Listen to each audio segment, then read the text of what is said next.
hatuna muda. Dodoma people! Dodoma people! No reforms! No reforms! Bila mabadiliko! Bila mabadiliko! Ndio, Samia umesikia. Wananchi wanasema bila mabadiliko hakuna uchaguzi. Sasa najua mnaweza kufanya kwa kiburi mnachotaka na mkaita uchaguzi. Hautakuwa uchaguzi mbele ya wananchi, hautakuwa uchaguzi mbele ya jumuiya za kimataifa, na hautakuwa uchaguzi mbele ya Mungu. Sasa ndugu wa Tanzania wenzetu wa Dodoma, kwanza tunashukuru sana kwa jinsi mlivyojitokeza. Hii Dodoma hii ni mara ya kwanza mmetisha namna hii. Maana yake no reforms no election, imeeleweka. Uongo kweli? Sisi wakiitisha mkutano kama huu, shule zote zinafungwa. Uongo kweli? Watu wanasomwa toka Mrijo, toka Kongwa, toka si wapi. Si walikuwa hapa si na siku inaitwa siku nini? Nani day wanaita? Samia day. Wamesombana mkoa mzima. Alafu wakawa wachache kama kikao cha familia fulani. Na mimi juzi niliwaambia hivi, tunawapa challenge. CCM wakihutubia mkutano kwenye mkoa, wanahutubia mkutano huu mkoa mzima. Hawana uwezo wa kwamba wawe na timu mbili zigawanyike kwenye mkoa. Leo mimi na katibu mkuu tumegawanyika kwenye mkoa wa Dodoma. Katibu mkuu amegonga mikutano 4 na mimi 4, mikutano 8. Tumeenda Kongwa, tukatoka Kongwa tukaenda wapi? Mpwapwa, na pale panaitwaje pale tuliposimama njiani pale? Kazania sio? Katibu mkuu ameenda si Mrijo, si wapi, Pahi, Mrijo na Kondoa mjini, na yuko hapa. Sasa wao wakifanya hivyo, athari watakayoipata, watakosa watu wa kusomba kuja hapa. Kwa sababu wale watu ambao wangeenda kuwahutubia kule wameshasomba, wameleta mjini. Na kama wanafanya hapa, kama ni mzee Wasira, ni mzee Wasira. Wakigawanyika pia imekula kwao. Uongo kweli? Kwa tunawashukuru. Tumekuja kwenu wa Tanzania kuapili kwenu kuhusu issue ya uchaguzi. Na baba askofu nitakupa nafasi usalimie. Baba askofu Mwamakura tuko na, mpigieni makofi. Tumekuja kwenu kuhusu masuala ya uchaguzi. Kwa nini tunazungumza kuhusu uchaguzi? Kwa nini kila aliyesimama hapa anasema kuhusu uchaguzi?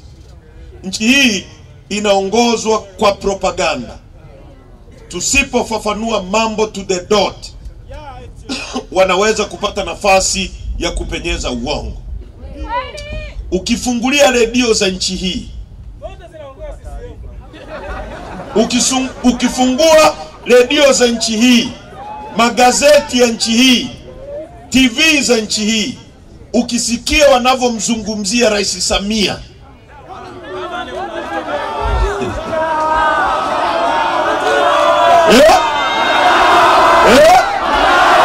chawa vyombo vya habari mnasikia wananchi wamesemaje?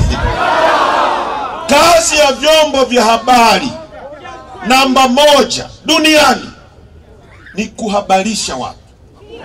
2 ni kuelimisha watu, kuambia watu ukweli. Kwa sababu na hapo tuelewane vizuri, mtulie tuelewesha.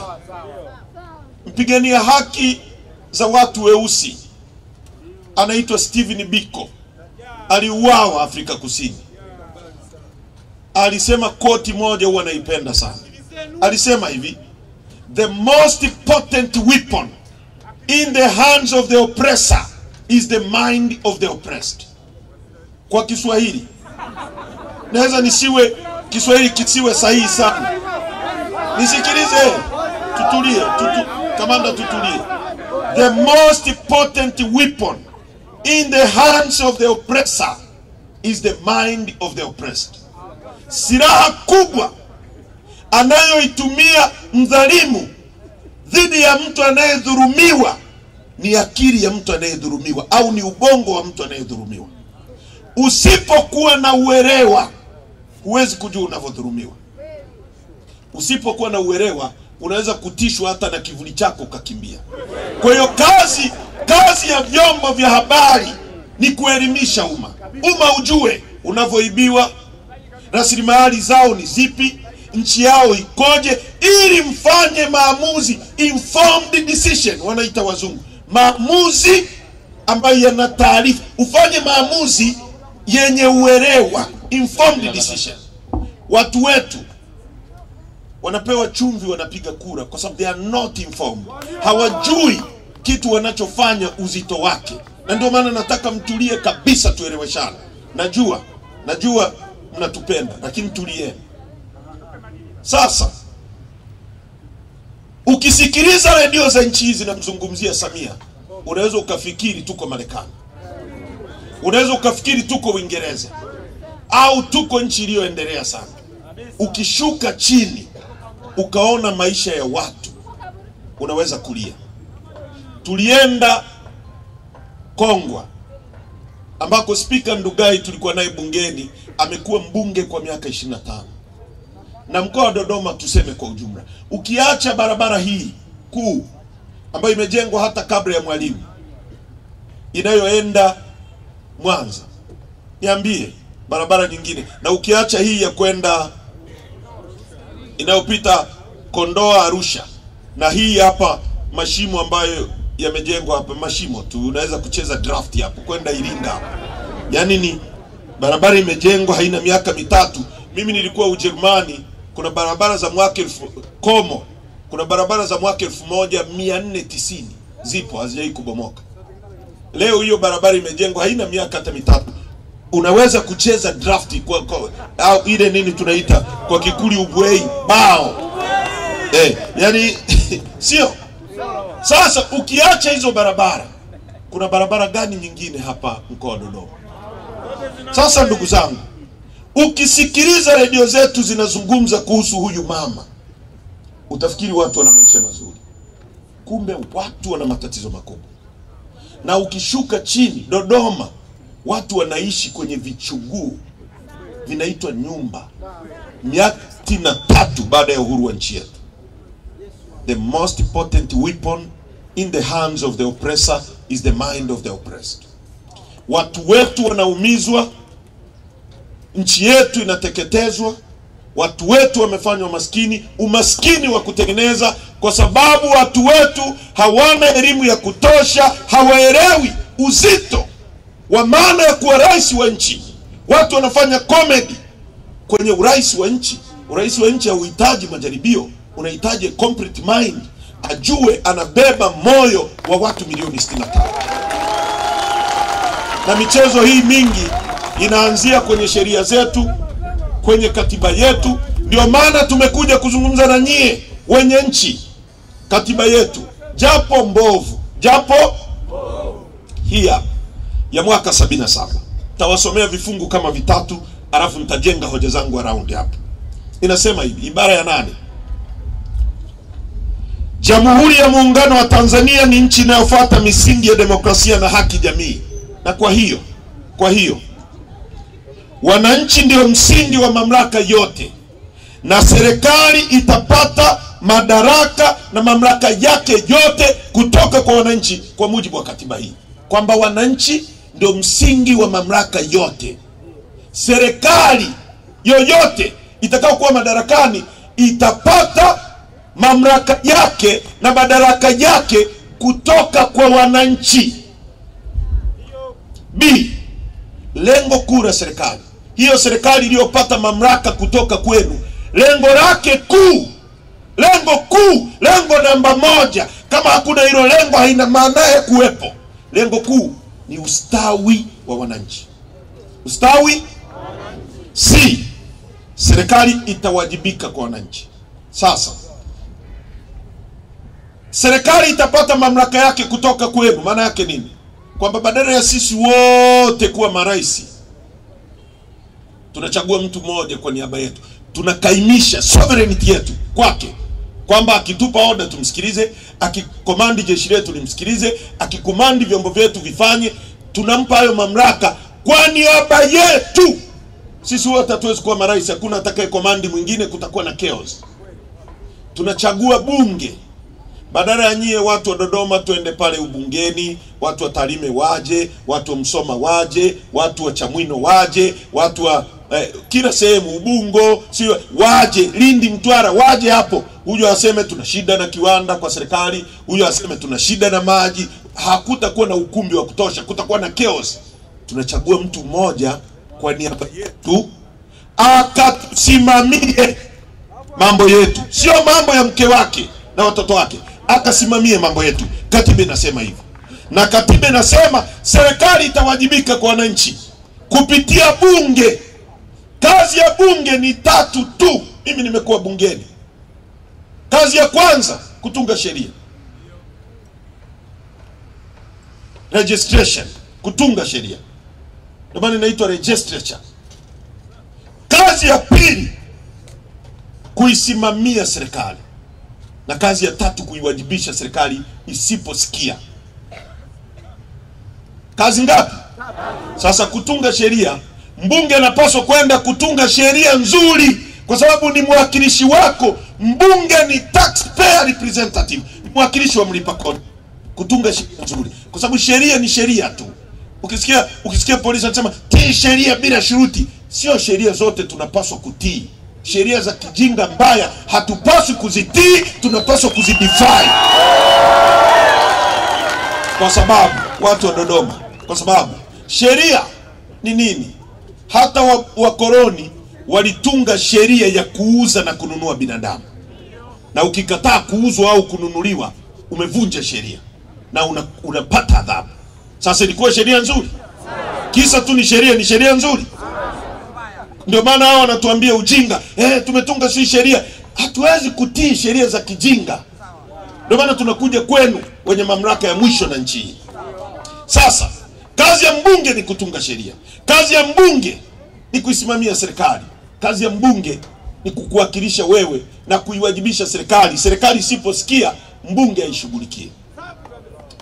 Ibara ya 9 nasema hivi: lengo la katiba hii ni kuwezesha ujenzi wa Jamhuri ya Muungano na Serikali ya Mapinduzi ya Zanzibar au chochote kati ya vyombo vyake na udugu na amani, kutokana na kufuata siasa ya ujamaa na kujitegemea ambayo inasisitiza utekelezaji wa msingi ya kijamaa kwa kuzingatia mazingira yaliyomo katika Jamhuri ya Muungano. Kwa hiyo mamlaka ya nchi na vyombo vyake vyote vinawajibika kuelekeza sera na shughuli zake zote katika lengo la kuhakikisha kwamba shughuli za serikali zinatekelezwa kwa njia ambazo zitahakikisha kwamba utajiri wa taifa unaendelezwa, moja, unahifadhiwa na unatumiwa kwa manufaa ya wananchi wote kwa ujumla, na pia kuzuia mtu kunyonya mtu mwingine. Kwamba katiba inasema utajiri wa taifa unaelekezwa kwenye kuhakikisha kwamba unakuendeleza wewe na kuzuia mtu mwingine kunyonya mtu mwingine.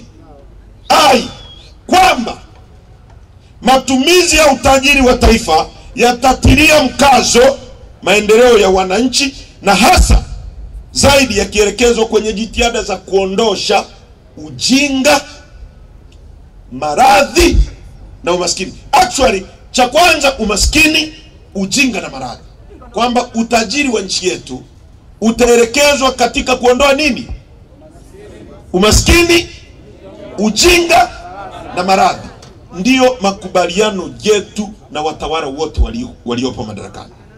Samia alipo hapa alisema na hapa kwamba nitaitetea, nitailinda na kuhifadhi katiba ya Jamhuri ya Muungano wa Tanzania kwa mujibu wa sheria iliyowekwa.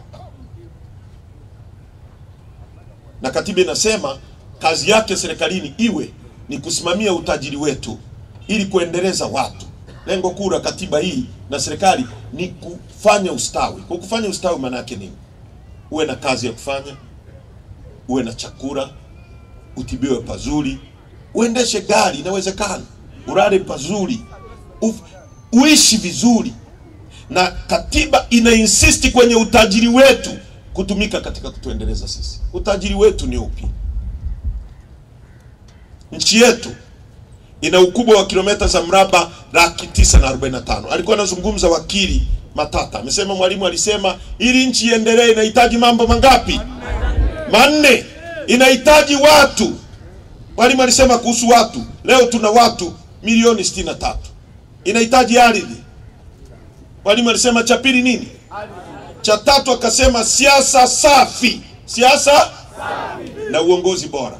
Sasa watu tunao, ardhi tunayo. Na tukizungumza kuhusu ardhi ndio imebeba utajiri wote. Mapinduzi yote duniani mnayojua, vita zote duniani zinapigana kwa sababu ya ardhi. Ukisikia Palestine wanapigana na Israeli leo, wanapigana kuhusiana na nini? Ukisikia Ukraine na Russia wanapigana kuhusiana na nini? Kwa sababu ardhi ndio inabeba utajiri wote. Kwa katiba yetu inazungumza kuhusu utajiri. Ardhi yetu ni kilomita za mraba 945. Afrika ina nchi 54. Sisi ni nchi ya 10 kwa kuwa na ardhi kubwa kwenye bara la Afrika. Ya 10. Kwa tunazidi nchi 44 kwa landmass. Sasa ukichukua nchi ya Kenya, Uganda, Rwanda, Burundi, ukiziunganisha pamoja nchi zote za Afrika Mashariki kwa ukubwa zina kilomita za mraba 890. Sisi peke yetu nimewambia ngapi? 945. Na ardhi yetu ambayo ndio utajiri namba moja inabeba nini? Inabeba maji. Tanzania ni nchi ya kwanza kwa kuwa na maji baridi. Nikizungumza maji baridi yasiyokuwa na chumvi, maji mazuri, maziwa, mito, maji ya chini. Pale Kimbiji na Mpera tuna maji ambayo ni mengi kuliko maji yote bara la Afrika. Ukiyatoboa ile Dar es Salaam inazama. Kwa hiyo tuna maji, ukiacha ziwa Victoria ambalo ni ziwa kubwa kuliko yote Afrika, la pili duniani liko Tanzania. Tuna ziwa lenye kina kirefu kuliko yote Afrika, la pili duniani ziwa Tanganyika yako Tanzania. Tuna mlima mrefu kuliko yote Afrika, wa pili duniani, mlima Kilimanjaro wenye maajabu na theluji juu yake. Baada ya mlima Everest ndio wa pili. Tuna madini yanaitwa Tanzanite. Hayapatikani kwingine kokote duniani isipokuwa Tanzania. Tuna makaa ya mawe. Tuna chuma. Chuma chetu ni mlima kabisa. Huko sehemu inaitwa Liganga. Unaweza kuchimba miaka 100 huko Tanzania. Tuna nickel na cobalt pale Kabanga, Kagera. Madini yanayotumika kutengeneza injini za ndege na betri za simu mnazozitumia yanatoka Tanzania. Tuna uranium, madini yanayotumika kutengeneza mabomu ya nuclear yako Singida, yako Seru. Tuna gesi, futi za ujazo trilioni 54.5, nchi ya 3 Afrika nzima. Tuna dhahabu. Dhahabu ukianzia kwetu Tarime dhahabu, ukienda Msoma dhahabu. Ukisogea kidogo ukaja ukitaka kuingia Bariadi dhahabu, Ngudu hiyo yote ni dhahabu. Ukija Geita dhahabu, Kahama, Bukombe, Shinyanga, njoo sogea mpaka Dodoma dhahabu, Singida dhahabu, Ruangwa, Chunya, Mbeya dhahabu. Nchi ya 3 kwa kuwa na dhahabu nyingi duniani. Na leo ukiangalia kwenye soko la dunia bei ya dhahabu per gram, ounce per gram ni shilingi 310. Sasa nikisema gram ili tuelewane vizuri, ukichukua wembe mzima ule, ukivunja kale kawembe kamoja ndio gram moja, 310. Sisi ni nchi ya 3 kwa kuwa na dhahabu nyingi. Yanatoka matofali, maroli na maroli ya dhahabu kwenye nchi kila iitwapo leo. Wazungu wamejenga viwanja vya ndege ndani ya migodi yao pale Tarime. Hakuna anayejua madhahabu yanatoka, ndege zinatua pale, break ya kwanza huko zinakokwenda. Viwanja vya ndege Geita, viwanja vya ndege Bulyanhulu, na sasa hivi wameanzisha Sengerema, mgodi mkubwa. Ndege zitatua pale, zinaondoka na dhahabu zetu. Sisi maskini tuna kila kitu cha kutufanya tuwe matajiri. Tuna bandari, urefu wa bahari yetu ni kilomita 1600 kutoka Mtwara mpaka Tanga, na nautical maili 200 kuingia ndani. Tuna mbuga ya wanyama namba 1 duniani. Hakuna nchi inayolingana na sisi kwa mbuga za wanyama. Chukua Seru, Ngorongoro, Serengeti, Mikumi, Ruaha, Mkomazi. Hii ya Tanga inaitwaje? Hii inayoenda tena iko kwenye maajabu sana. Imeingia Sadani, imeingia mpaka ni mbuga pekee inayoanzia nchi kavu mpaka baharini. Tuna maua ya Mungu, kuna Garden of God hapa Tanzania iko Kituro, sijui hata kama mnajua. Kuna maua alipanda Mungu mwenyewe, unatembea zaidi ya kilomita 50 unakutana na maua ya kijani, mekundu, aliyapanga yeye mwenyewe. Yanaanza labda kijani, unatembea unakutana mekundu kilomita 2, unakutana meupe kilomita 3, unakutana na papo, kila rangi unayojua duniani. Wazungu kwa maelfu wanatua pale kila siku ya Mungu. Kwa nini watu wetu ni maskini? Katikati ya utajiri huu, kwa nini watu wetu ni maskini? Mwalimu Nyerere alisema, na wakumbusha, ili nchi iendelee inahitaji mambo mangapi? Inahitaji watu, inahitaji ardhi, inahitaji siasa safi na uongozi bora. Watu tunao, tuko milioni 63. Ardhi tunayo na vyote nilivyowaambia. Nini kinakosekana? Nini kinakosekana? Nini kinakosekana? Siasa safi na uongozi bora.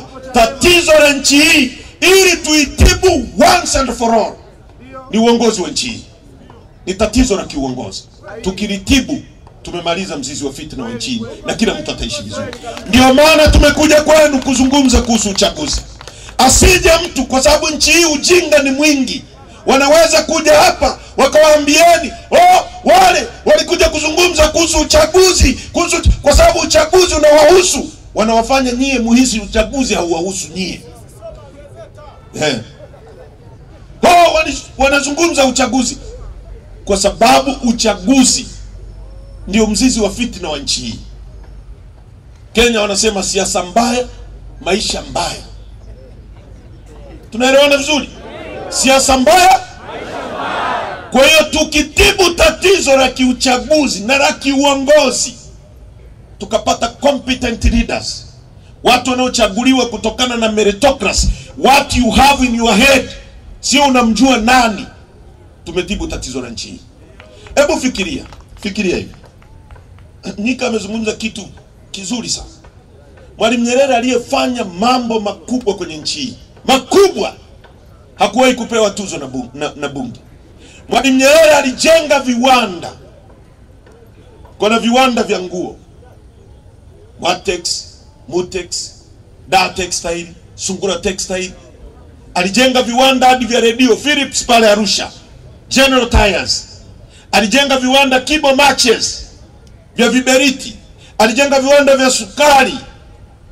Alijenga viwanda vya magodoro. Alijenga kila kitu cha kutufanya to take off. Gineries, everything that you call, ambacho kinakufanya nchi, kinachojenga msingi wa uchumi kukua, aliviacha. Leo hakuna kiwanda hata kimoja. Uongo kweli? Na kiwandani peke yake ndiko anakoajiriwa mtu mwenye elimu ya juu na yule asiyekuwa na elimu. Kwa sababu kiwandani anaajiriwa injinia wa kiwanda,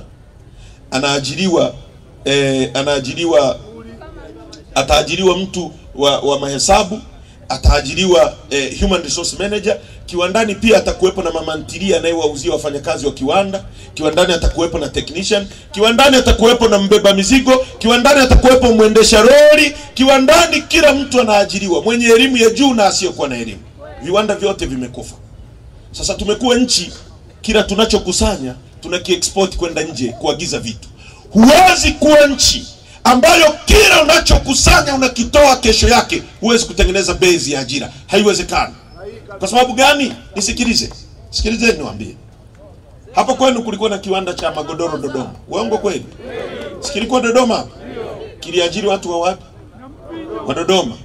Kwa hiyo pesa ikitoka popote na mvinyo na vitu vingine inaingia kwenye kiwanda, inakuajiri wewe. Wewe ukilipo kiwandani unajenga nyumba, unamlipa yule fundi. Fundi akipata hela ananunua mboga kwa mama anayeuza mboga. Yule mama anaagiza bodaboda amletee mboga nyingine. Bodaboda anakunywa mafuta kwenye kituo chako. Wewe unamwajiri mlinzi. Mlinzi ananunua kiberiti pale. Pesa inazunguka. Na nielewa vizuri. Leo kwa mfano. Tuna bodaboda kila kitongoji nchi hii. Kwa mamilioni. Ndio ajira pekee vijana wetu wanaofanya. Uongo kweli? Mamilioni ya bodaboda. Mwalimu Nyerere aliacha General Tyres Arusha. Mimi nimekuwa baba yangu na Land Rover. Tunanunua tairi za General Tyres za Tanzania. Maana yake nini? Pesa ikitoka Tarime inaingia General Tyres, inamlipa Mtanzania. Mtanzania ananunua simenti kwa mwingine. Pesa inazunguka miongoni mwa Tanzania. Leo bodaboda ikiishiwa tairi, pesa inatoka hapa inaenda Guangzhou China kuagiza tairi. Una export ajira za watu wako kwenda China. Utatengenezaje uchumi? Basi tuseme bodaboda, hata tairi tuseme ni complicated. Magunia ya kubebea viazi, gunia. Magunia. Mwalimu alikuwa tunalima mkonge Tanga, tunalima mkonge Lindi, Mtwara, Morogoro. Na kiwanda cha magunia kilikuwa pale. Kiwanda cha ngozi za ng'ombe kilikuwa pale. ZZK Mbeya ilikuwepo. Viwanda vya ceramika vilikuwepo. Viwanda vya kila kitu mwalimu alifanya. Maana yake ni kwamba pesa izunguke miongoni mwa ndani ya nchi yetu. Leo chini ya hawa wanaosifiwa mpaka wanapewa tuzo, hawana hata nenda hapo hivi, nunua kiberiti kimeandikwa Kasuku made in Kenya. Kibo matches imekufa. Leo Wakenya wakitufungia kiberiti tunaanza kupekecha hivi vijitizama za mawe za kale. Tuna nchi hapa. Magunia. Tunachukua bilioni. Nchi hii inaagiza magunia ya bilioni 70 kutoka nje ya nchi kila mwaka. Mkonge umekufa. Viwanda vimekufa. Watu wanafanya betting. Mnaambiwa tatizo la ajira ni la kidunia. Sio kweli. Tatizo la ajira nchi hii sio la kidunia. Ni tatizo la uongozi wa hovyo mbovu. Viongozi wajinga wanaotuongoza. Umaskini wetu ni umaskini wa kutengeneza, sio umaskini aliyotupa Mungu. Unakuaje na nchi unayoagiza njiti za kutolea nyama kwenye meno? Nchi gani? Made in China. Misitu. Nchi hii ni nchi ya pili labda Afrika kwa kuwa na misitu mingi. Afrika nzima unaagiza toothpick made in China. Alafu watoto wako wanafanya betting. Na wengine wanaendesha bodaboda, unawaita unawaambia nini? Maafisa. Merogo ni sio bure. Tunahitaji kubadilisha nchi. Watu wa Dodoma tunahitaji kubadilisha nchi. Ajira za nchi hii zinakuwa exported kwa makusudi. Leo nimetaka nizungumze jambo moja ambalo limetokea na nitazungumza mengine. Fikiria hivi. Serikali imekopa pale Dar es Salaam. Na vyombo vya habari mnisikilize. Imejenga barabara za BRT za mwendo kasi. Si mnazijua? Serikali ikaanza kuendesha mabasi pale. Naomba ile simu yangu nisome na ni frani pale. Ikaanza kuendesha mabasi pale ya BRT. Barabara zinaitwa mwendo kasi. Zimejengwa zile barabara. Alafu tumekopa pesa kutoka nje. Zile barabara yanatembea mabasi ya mwendo kasi. Hayaingiliani na basi nyingine yoyote. Inakwenda Kimara imejaa, inarudi mjini imejaa, imening'iniza. Yanayotoka sui wapi huko yamejaa, yanarudi full. Lakini unaambiwa yamepata, eti hiyo kampuni inayoenda biashara inaenda imejaa, inarudi imejaa, inapata hasara. Na mabasi yamekufa. Yani ni biashara moja ambayo ina wateja halafu inapata hasara. Mimi sijawahi kuona duniani. Si kama mnanielewa? Yani biashara yenye wateja inayopata hasara ni BRT. Kwa walinunua mabasi pale. Walinunua mabasi 210. Yamekufa mabasi 132. Yanayotembea ni mabasi 78 kwa kusuasua. Hayana cha kutengenezea. Sasa serikali imesema hivi, inawapa Waarabu. Imetafuta kampuni ya Kiarabu. Nisikilizeni. Imewapa waendeshe kwa miaka 12. Wamewapa Waarabu waendeshe. Tumekopa sisi pesa ambayo mtalipa kwa sababu nyie mkisikia deni la taifa, wengine nilisikia waziri mmoja anasema halikuhusu mtu wa kawaida, kwa sababu hakuna mtu atakuja kukugongea hodi kulipa hilo deni. Kwa hiyo usiogope. Deni la taifa ni mzigo kwako, kwa sababu serikali inakusanya. Ukiona sui mama amelima ufuta au amelima sui zabibu au amelima sui nini, ukilipa kodi wale watu wanaolima nini sunflowers alizeti, ukiweka kwenye magunia ukiingiza barabara, kuna minyororo ya serikali, unalipa kodi. Si ndio hii pesa mnaambiwa ya maba ikiingia mfuko mkuu inaenda kulipa deni. Kwa serikali inakusanya kwa mwezi trilioni 1.4, inalipa deni la taifa bilioni 900. Zinabaki bilioni 500. Bilioni 500 zinakwenda kwenye wage bill, mishahara. Ndio maana serikali hii inaishi kama watumishi wa nchi, hasa askari na walimu. Kwa sababu unakuta mwalimu mshahara hukutani na mshahara mwingine. Amekopa mpaka kadi yake ameweka kwa mangi. Kwa mshahara ukitoka unaishia pale pale, hauoni. Ndio serikali ya nchi. Serikali imekopa kiasi kwamba haiwezi kujenga mradi bila kwenda kukopa tena. Kwa inakopa, tumekuwa kwenye vicious cycle ya kukopa. Sasa imekopa, imejenga barabara, alafu hizo barabara inawapa Waarabu waendeshe mabasi pale. Sasa terms za mkataba inasema hivi, mradi huo ni huduma, sio biashara. Mtanielewa vizuri kwamba wanampa kama huduma, sio biashara. Kwa hiyo atakuwa anatoa huduma. Serikali itaendelea kupanga bei, kwamba serikali inamwambia tunakupa lakini tutakupangia bei.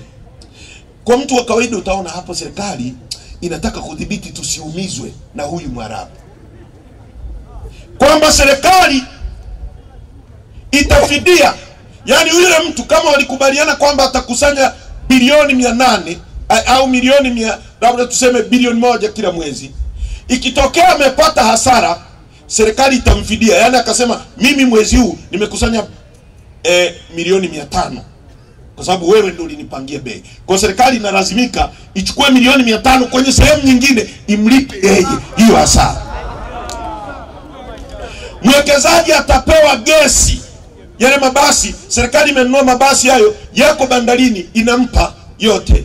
Alafu inampa na gesi bure ya kuendeshea, gesi yetu. Serikali itatoa fidia kwenye kila hasara atakayopata. Sasa ndugu zangu, sasa sikilizeni. Yani hebu fikiria nchi hii kwamba hii ni sawa na bandari iliyopewa Mwarabu wa Dubai, kwa sababu bandari ni mlango wa fedha. Mlango wa fedha. Tuna bahari ambayo ina kilomita 1600 kama nilivyowaambia. Tunazungukwa na nchi 6 landlocked. Rwanda ni landlocked, Uganda ni landlocked, Burundi ni landlocked, Malawi, Zambia, Kongo ni landlocked. Mtu akinunua gari Rwanda hana pa kuipitisha, lazima ipite kwenye maji yetu. Mungu alituwekea maji bure, akiingiza tu pale gari, sisi tunaingiza pesa. Maji yako pale. Unachohitaji wewe ni kujenga stendi inaitwa gati. Gati ni pale meli inapopaki inashusha mizigo na inapakia mizigo. Ukijenga pale, meli inakuja inasimama pale, inashusha mizigo, inapakia. Ukiona malori hayo ya Rwanda yamekuja au sui greda au hizo zote zinabebwa na meli. Meli zinatua kwetu sisi, pesa inaingia. alikuta Mwalimu bandari ya Tanga na ya Dar es Salaam walijenga wakoloni. Mwalimu akaja akaiendeleza, Mkapa akaiendeleza, Mwinyi akaiendeleza, Kikwete akaiendeleza. Magufuli si tulipambana naye sana, tuligombana naye sana, wote mnajua, sio unafiki. Tulishindana naye kwenye demokrasi, kuua watu, kuteka watu, tulitofautiana naye sana. Mimi nilikuwa namshona vibaya sana bungeni, vibaya kabisa, lakini mnyongeni haki yake kwenye kulinda rasilimali za nchi yetu.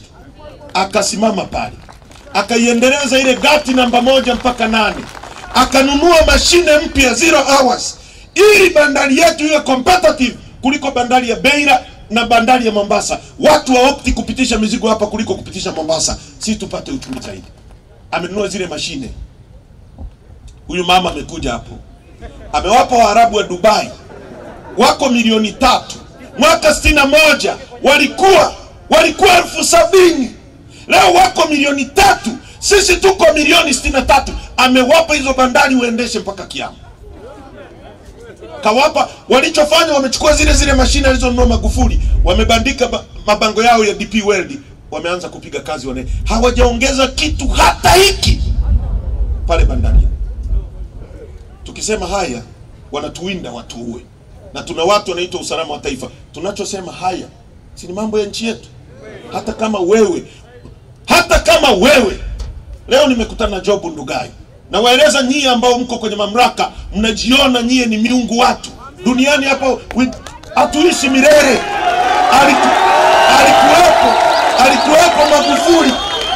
Alikuwepo Magufuli, alikuwa akitembea hadi majani yanatikisika. Leo yuko Chato pale.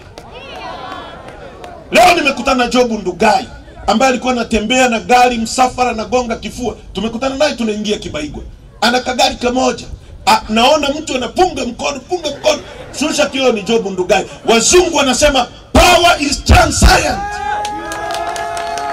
Mamlaka ni kitu cha muda mfupi sana. Mnataka kutuua kwa sababu tunatetea nchi yetu. Inawezekanaje sisi watu 63,000 hatuwezi kuendesha bandari, tunampa Mwarabu 3,000,000? Sisi wote ni ndondocha. Kuna vituko nchi hii ukivijua unaweza kufa kwa pressure. Kwamba nchi hii leo uwanja wa ndege wa Kia aliujenga Mwalimu Nyerere, akitua mtalii analipa $55, akiondoka $55, wanapita watalii 1.5 kwa mwaka. Wameuchukua, wamemkabidhi serikali ya Omani uendeshe, kwamba sisi hatuwezi kuendesha hata uwanja wa ndege. Basi achia hilo. Hii dunia kuna kitu kinaitwa carbon credit. Nchi ambazo zinazalisha hewa ya ukaa kwa wingi zinachafua mazingira huko duniani. Mabadiliko ya tabia nchi yanatokea kwa sababu ya nchi za viwanda. China, Uingereza, Marekani, German na nchi nyingine, Russia, waliweka mfuko kwamba kila nchi inayochafua hali mabadiliko ya tabia nchi sana inakatwa fine, zinaenda kwenye nchi zenye misitu mingi, kwa sababu misitu si mnajua oxygen, nani ile ya darasa ngapi tulikuwa tunasoma, miti hutoa oxygen, si hunyonya carbon dioxide, si mnajua. Kwa misitu ile sisi tumequalify kwamba tuwe tunalipwa kwa sababu tuna misitu mingi inayosaidia kutunza mabadiliko ya tabia nchi. Hiyo misitu imeandikishwa huko duniani kama ya Saudi Arabia, kwamba wao ndio wanakusanya alafu wanatugawia sisi. Kuna nchi hapa? Haya ndio tukisema tunawindwa tu wao. Mkisikia Lissu amekamatwa, sio kwa sababu Lissu ni mhalifu, ni kwa sababu Lissu anasema ukweli kwamba utajiri wetu unaibiwa na watu wachache. Nyie mko mitaani mnashindana kuhusu goli la mama, mnashindana kuhusu Simba na Yanga, kuhusu mkwara si na nini. The most important weapon in the hands of the oppressor is the mind of the oppressed. Watu mnaangamia kwa kukosa maarifa. Mmenyimwa elimu bora na mnateswa, na hata mkiambiwa hamsikii. Naenda kungangania mambo ya kijinga kabisa. Nchi yetu inateketea. Kila mtu anastahili kuishi vizuri kwenye nchi hii. Inakuaje ndugu zangu? Na elimu hapa uongo kweli? Analipwa mshahara na serikali, anapewa nyumba na serikali, anapewa gari na serikali, ili afanye nini? Asimamie ubora wa elimu. Alafu mtoto wake asomi kwenye hiyo shule anayoisimamia. Wewe nakwambia nini? Wewe nakwambia nini mtu wa Dodoma? Watoto wenu wanakwenda shuleni kufundishwa panzi na miguu mingapi. Wazungu wa Australia wasiokuwa hata na dhahabu wanafundisha watoto wao namna ya kuja kuchukua dhahabu za wajinga waondoke nayo. Watu wetu wanaangamia kwa kukosa maarifa. We need to change. Miaka 63 ya ujinga inatosha. Tubadilishe nchi hii. Tungeni mkono. Tuna uwezo. Tuipeleke nchi mbele. Hii ni nchi yetu. Sio nchi ya watu wachache na vikundi vyao. Watu wanatekwa, wanauawa kwa kusema ukweli. Inawezekanaje kanisa likafungwa eti limekemea utekaji? Ulishawahi kuona wapi hilo jambo? Utekaji ni jambo la kimungu. Watu wanao tunatembea tumeshikilia roho. Kwa sababu gani? Tumekosa nini? Kwa sababu ya kusema ukweli. Kwa sababu ya kusema kwamba tunahitaji fedha zinufaishe mtu mwingine yoyote. Unastahili na wewe kukaa kwenye nyumba nzuri. Na nchi yetu inawezekana. Inawezekanaje nchi kama kuna vinchi vidogo? Mkoa wa Dodoma. Leo nilikuwa Mpwapwa. Mkoa wa Dodoma una square kilomita 41,980. Nchi ya Uholanzi ina square kilomita 41,600 na kitu. Dodoma ni kubwa kuliko nchi ya Uholanzi. Hatuwezi kuzalisha hata maziwa. Wakoloni wazungu waliacha kituo Mpwapwa cha kufugia ng'ombe na kuendeleza ng'ombe pale na chuo. Leo unakwenda kwenye chef unakutana na maziwa ya Brookside kutoka Kenya. Unakutana maziwa ya Inoro kutoka Rwanda. Rwanda ina square kilomita 26,000. Unajiuliza nani ameroga watu wetu hawa? Tunaagiza maziwa ya bilioni 71 kutoka nje ya nchi. Ungechukua hizo fedha ukanunua ng'ombe, ukawapa watu wako marisho pale Mpwapwa. Kila mtu mpe ng'ombe wawili. Ng'ombe kama Rwanda walivyofanya. Wewe ukipewa ng'ombe akizaa kale katoto kakikua unampa jirani yako. Naye kipata kitoto unampa jirani mwingine. Mwisho watu wote wanaenea na ng'ombe Mpwapwa nzima. Ng'ombe yule anakamuliwa lita 25. Lita 25. Na unahakikisha maziwa anayotumia ni ya ndani ya nchi yako. Lita 25. Kwa ng'ombe wawili umempa mtu wa kupata kwa shilingi 1,000, shilingi 50,000. Kwa mwezi 1,500,000. Mtu wa kijijini angejenga nyumba, angenunua bati. Serikali ingepata kodi kutoka kwenye kiwanda cha bati. Angenunua simenti, angesomesha mtoto wake, angenunua godoro, angenunua kitanda, angeajiri na mtu mwingine. Lakini tunaagiza maziwa kutoka nje. Tunaagiza ngano, tunaagiza mafuta. Watoto wetu hawana ajira. Mnachohitaji watu wa Dodoma, ardhi ipo, upewe trekta, upewe mbegu, mpewe viwanda vya kusaga mafuta ya sunflower. Mlime, muuze kwenye viwanda.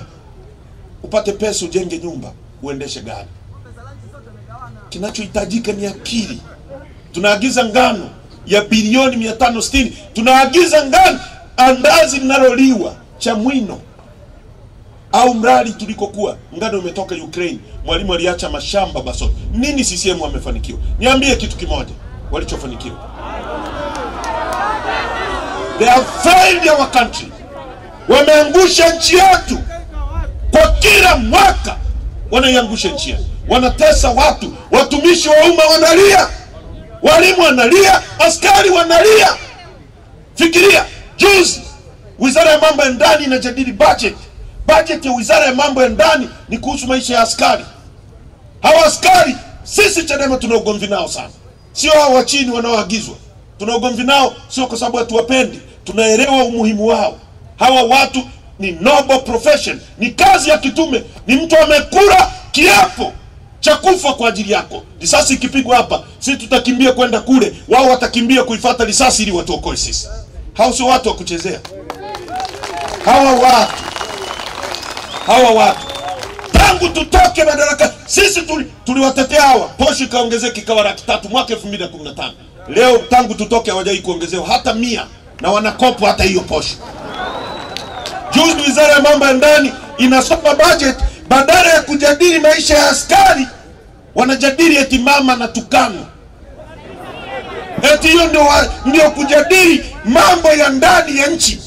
Hao watu anaweza kuuawa na askari, anaweza kupigwa akajeruhi, hata kumpa basi kusema tuwape hata bima ya kutibiwa warau Aga Khan. Kabunge kajinga darasa la 4 kametoka si wapi huko viti maalum ambako kanalipo mshahara milioni 18 kwa mwezi. Mimi nilikuwa bungeni na Mnyika, mshahara ulikuwa milioni 12, leo 18 kwa mwezi. Sitting allowance na padia laki 420 kwa siku. Kwa siku 420 tulipokuwa bungeni. Leo laki 620. Badala ya kujadili wabunge wana posho inaitwa posho ya makalio, kwamba mbunge hawezi kukaa kaumiza matako yake bila kulipwa. Lazima alipwe. Alafu badala kajadili basi, kajadili hata maisha kwamba wapeni hata bima ya afya ya warau ya kutibiwa Aga Khan au mshahara, kanajadili ujinga. Askari wanateseka. Na alafu si wamerogwa hao, wanatumwa eti wapigeni wakinaecha wanakuja hivi nyie mna nini nyie?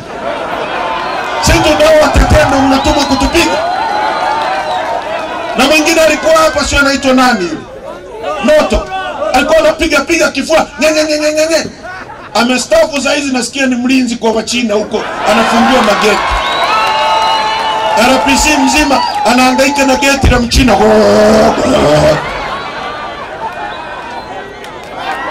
Nchi hii hata sisi tukiingia, askari wetu hawa tutawatumia hawa. Hatutatoa askari Rwanda wala Burundi, ila tutawaongezea mishahara. Walimu wetu, acheni kutumika, mnateswa sana. Tunahitaji kuishi maisha wote wazuri. Unafungulia redio, unakuta serikali imefanya matumizi yasiyokuwa na tija bilioni 571 kwa mwaka. Wakati migodi yetu inachukuliwa na pewa Wachina kwa sababu eti vijana wa Kitanzania hamna mtaji. Tungechukua vijana 100 tukawapatia migodi, tukawapa na mtaji. Mkichimba mtapata pesa, utanunua gari, utamwajiri dereva, yule dereva atapata kipato, atanunua kitanda kwa mwingine. Tunawapa Wachina wanachimba dhahabu wanaenda kuuza nje ya nchi. Ndugu zangu, tukiwa bungeni tuliwashauri, mimi nikiwa waziri ni kivuli nishati na madini, kamshauri Rais Magufuli, mnataka kujenga bwawa la Mwalimu Nyerere, linahitaji chuma, na sisi tuna chuma pale Ludewa, Mchuchuma na Liganga. Tuchimbe kwanza chuma chetu. Kile kiwanda kilikuwa kinahitaji dola za Kimarekani bilioni 3, kinaajiri vijana 60,000. Mind you, tangu uhuru mpaka sasa serikali ya CCM imeajiri watu 520,000. Kile kiwanda kilikuwa kinaenda kuajiri 11% ya waajiriwa wote wa tangu uhuru mpaka leo. Hiyo ni ajira. Hatujazungumzia hiyo ni direct employment. Hatujazungumzia watu ambao wangepata contract mle, si subcontractors kwa service vitu, kuwapa vyakula, si kuwauzia magari. Hatujazungumzia hiyo. Nikamwambia Mwalimu Magufuli, hili bwawa litahitaji chuma. Kiwanda cha chuma dola za Kimarekani bilioni 3, trilioni 7.8. Tunachimba miaka 100, tutauzia Ethiopia, nondo zitashuka bei, mabati yatashuka bei, tutakuwa na chuma chetu. Tuchimbe kwanza, tujenge kwanza. Alafu tumwajiri yule Arab contractor, njoo tujengee basi. Na hii SGR njoo. Shilingi ngapi? Trilioni 5. Hizi hapa. Lakini chuma chote tunanunua hapa. Kwa hiyo unampa Mwarabu pesa kwa mkono huu, unazirudisha ndani ya nchi kwa mkono huu. Zinabaki humu, zinakulipa kodi, kiwanda kingekulipa corporate tax, kingekulipa pay as you earn, makusanyo ya serikali yangekuwa makubwa zaidi, tungeajiri walimu zaidi, tusingesema serikali haina uwezo wa kuajiri kwa sababu ingekuwa na makusanyo zaidi. Hawakutusikiliza. Kwa mwaka mmoja tu, mwaka jana wameagiza chuma cha dola za Kimarekani bilioni 1.2, trilioni 3 kwa mwaka mmoja. Kwa miaka mitatu wameagiza chuma cha trilioni 10. Wakati tulikuwa tunaenda chuma cha trilioni 7.8 tunajenga kiwanda, tunachimba miaka 100. Hiyo ni akili, ni matope. Tukisema haya tunakosea nini? Ndio maana tunasema tatizo la nchi hii ni uchaguzi. Tunahitaji tutatue matatizo ya uchaguzi once and for all. Hata Chadema akiingia madarakani, akifanya ahadi za kijinga, muwe na uwezo wa kumpiga chini na kuweka mtu mwingine. Ndicho tunachopigania. Ndio maana tumechukua msimamo mgumu. Wengine wanasema chama chetu kitakufa, unasikia tunanyimwa ruzuku, unasikia tunashambuliwa, unasikia unaambiwa heche wakati wowote utapigwa risasi au utakamatwa. Mimi natembea kama mtu aliyekufa miaka mingi sana. Lakini lazima tubadilishe nchi. Tumekataa kupiga magoti. Tukiamua kupiga magoti, kesho tutakuwa tunapigiwa saruti na hao askari. Haki ya Mungu nawaambia, nikimnyanyulia huyu mama simu kwamba mama najiunga na wewe, kesho nitakuwa mbunge, nitakuwa waziri. Tumekataa kwa sababu yenu. Tuungeni mkono, tuombeeni, kipiganieni chama chetu. Hiki chama kikifungwa mdomo, kikawa chama vibaraka kama vingine, watu kiuchaguzi mwaka jana, tunajua nani anaweza kusimama akasema kwamba uchaguzi utakuwa huru katika mazingira ambayo tumeona kwenye chaguzi zingine zote. Watu wamehongwa ili waifute CCM aibu yao. Sisi tumekataa. Tumesema no reforms, no election. Wangapi mnaunga mkono msimamo? Nyosha mkono tuone. Dodoma, nyosha mkono tuone. Askari usinyoshe, watakufukuza kazi, hayana aibu. Nyosha kimya kimya. Haya, Dodoma no reforms. Haitoshi. Dodoma no reforms. Imwende Samia, Dodoma no reforms. Bila mabadiliko, bila mabadiliko. Peoples. Dodoma tunawashukuru sana. Haiwezekani mechi inachezwa Simba na Yanga alafu refari anakuwa Haji Manara. Hiyo mechi haitawezekana. Haitawezekana. Mtu atachezewa faulu katikati ya uwanja, Haji atasema ni penalty. Uongo kweli? Au mechi inachezwa Simba na Yanga, mshika kibendera au Ahmed Ali, itawezekana? Atawaambia washambuliaji wa Simba kaeni kule kule, hakuna offside kwenye hii mechi. Sasa wanataka tuende kwenye mechi ambayo Omar Ramadhani Mapuri wa CCM ni mjumbe wa NEC. Inawezekana hiyo?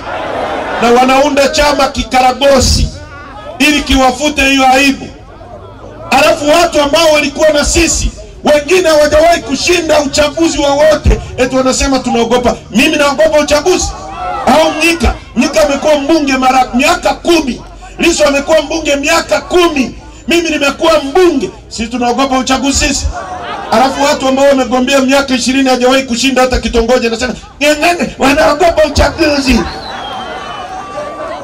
Wamehongwa fedha, si mnawajua? Si mnakijua? Chama kikaragosi mnakijua? Kinaitwaje? Kinaitwaje? Hiyo wajanja sana. Hatuwezi kushirikiana na vibaraka wa serikali. Sawa sawa? Chama chenu ni nini? Sawa sawa? Tubadilishe nchi. Inawezekana. Tonetone. Kwanza baba askofu atuombee asiondoke mtu hapa. Mmesikia tumefungiwa ruzuku, na kama mnataka turudi ofisini tukakae semeni. Tunahitaji fedha ya mafuta. Twende kesho Singida, twende mpaka mwisho kule. Sawa sawa?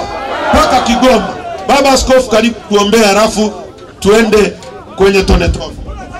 Watu wa Dodoma, tumsifu Yesu Kristo. Mwana kondoo ameshinda. Mimi nataka niombe kwa ufupi pia kwa ajili ya watu hawa watatu. Naomba Rose Maemba uje. Nimesikia kwamba ni miongoni mwa watu wanaotafutwa ili waweze kukamatwa, sijui kuuawa na kwa namna yoyote ile. Sasa kwanza kabisa, mheshimiwa makamu mwenyekiti, tumesimama katika ardhi ya Dodoma. Hapo karibu kuna Diocese ya Central Tanganyika ya Kanisa Anglikana. Askofu wa kwanza wa Kanisa Anglikana Diocese ya Central Tanganyika alikuwa anaitwa Alfred Stanway, alitokea Australia. Yeye alipokuwa askofu, Nyerere akiwa rais wa nchi hii alikuwa akimuita Nyerere kumshauri na akampa kitabu cha uongozi wa kiroho, leadership, spiritual leadership. Nyerere akawa kiwa na tatizo, anaenda kwa Askofu Alfred Stanway Kanisa Anglikana. Sasa watawala wa sasa hivi wakionywa na wakikalipiwa na viongozi wa dini na maaskofu, wanawatisha nataka kuwaua. Si unajua hata kumuua hata Padri Kitima. Ngoja tuombe kwa ajili ya hawa. Nyosha mikono yako. Baba, katika jina la Yesu, wewe unaishi, unatawala na kumiliki milele. Asante kwa ajili ya watu hawa. Asante kwa ajili ya viongozi hawa. Ninamweka mikononi mwako Mheshimiwa John Heche. Yeyote atakayenyosha mkono juu yake kutaka kumteka, kumuua na kumpoteza, akapigwa upofu na kufedheshwa yeye na familia yake, sema amina. Na muinua mikononi mwako Mheshimiwa John Mnyika. Yeyote atakayetaka kumteka, kumpoteza na kumuua, akapigwa upofu na kufedheshwa yeye na uzao wake mpaka kizazi cha 4, sema amina. Na bibi Maemba pia, Rose Maemba, yeyote atakayemuinda kwa ajili ya kutaka kumteka, akapigwa upofu na kufedheshwa katika jina, sema amina. Kiongozi yeyote aliyechaguliwa na wananchi au kwa kuteuliwa, atakayetoa mamlaka, atakayetoa amri au aliyetoa amri ya kuteka, kutesa, kuua watu na kupoteza watu na kupora uchaguzi na kuharibu uchaguzi, akafedheshwa yeye na uzao wake kizazi cha kwanza, cha pili, cha 3 na cha 4, sema amina. Kamanda wote wa jeshi la wananchi, iwe jeshi la magereza, iwe la polisi, iwe usalama wa taifa, iwe TANAPA au kikosi chochote cha siri, atakayepokea maamri haramu ya kutesa, ya kuua, ya kupoteza watu na kupora na kuiba uchaguzi, akafedheshwa yeye na watoto wake kizazi cha kwanza mpaka cha 4, sema amina. Taasisi yoyote, kiongozi yoyote, mtu yoyote atakayefanya hila kwa ajili ya kutaka kufuta, kunyamazisha taasisi yoyote inayotetea Tanzania, iwe taasisi ya kidini, iwe taasisi ya kisiasa, iwe taasisi ya kijamii, akafedheshwa yeye na wale wanaohusika na wazazi na watoto wake kizazi cha kwanza na cha pili na cha 3, sema amina. Tuliomba katika nchi mwaka 2020. Tulipiga kelele nchi nzima. Tulimlilia Mungu. Watakao haribu uchaguzi na kupora uchaguzi, Mungu akawafedheshe. Kuna watu ambao katikati yetu sasa hivi wamelala, hawapo tena, si ndio? Nyosha tena mkono wako. Mungu, ninakushukuru. Sikia maombi haya hapa Dodoma. Hii ni sauti ya watu. Ninaomba Mungu, yeyote anayepanga hila za kunyamazisha kampeni ya Watanzania ya kudai mabadiliko ya uchaguzi ili kuwe na uchaguzi huru na ambao uko wa haki, basi yeye mwenyewe na wale wote wanaomtegemea na wale wote wanaomshangilia wakapigwe ganzi, wakapigwe ganzi, wakapigwe ganzi, sema amina. Basi Mungu, nyosha mikono yako, kabariki watu hao watakaochangia fedha kwa ajili ya kampeni hii ya kwenda nchi nzima. Mungu mwenye uweza, na hata viongozi wanaposafiri wasipate ajali, katika jina la Mungu Baba na Mwana na Roho Mtakatifu, amen. Asante sana Baba Askofu. Asante. Mambo mawili ya mwisho. CCM imetangaza vikao vyao, vinaisha mwezi wa 8. Lakini kabla ya Tume ya Taifa ya Uchaguzi kutangaza tarehe ya kuchukua fomu na kurudisha fomu, CCM wametangaza kwa niaba yao. Hiyo ni Tume ya Taifa ya Uchaguzi?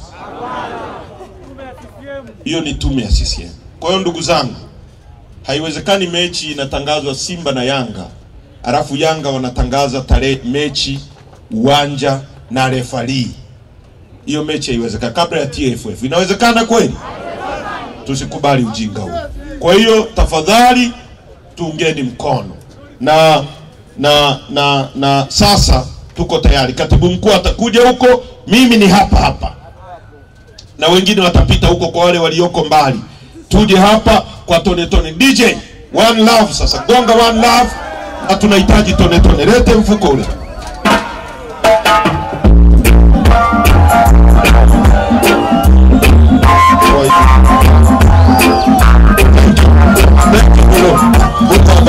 Taratibu.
Kama kuna mtu hajachanga sogea. Sogea ambaye hajachanga sogea. Tupishe njia.